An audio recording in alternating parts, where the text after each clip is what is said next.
ছেলেদের বন্ধুত্বগুলোতে আমি বরাবরই মুগ্ধ হই। ওদের বন্ধুত্বে না কোনো ভনিতা থাকে না, স্বার্থ থাকে না। গতকাল এক্সাম দিয়ে ফেরার পথে বাসে অনেকগুলো স্কুল ছাত্র উঠল। দেখলাম ওরা একজন আরেকজনের ভাড়া দিয়ে দিচ্ছে, একজন আরেকজনের ব্যাগ ক্যারি করছে। একজন আরেকজনকে বলছে, তুই যদি রেজাল্ট ভালো না করিস তাহলে কিন্তু ভবিষ্যতে এমন বাসের হেল্পার হবি। আরেকজন বলছে, আর তুই পানের দোকানদার হবি। ওদের এই খুনসুটিগুলো দেখতে আমার বেশ ভালো লাগছিল।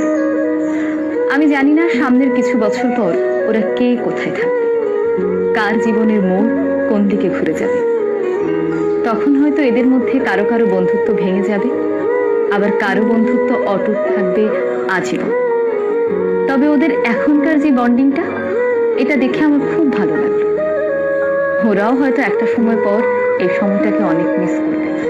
তবে যে যাই বলুক না কেন, ছেলেদের বন্ধুত্বগুলো অদ্ভুত রকমের সুন্দর হয়।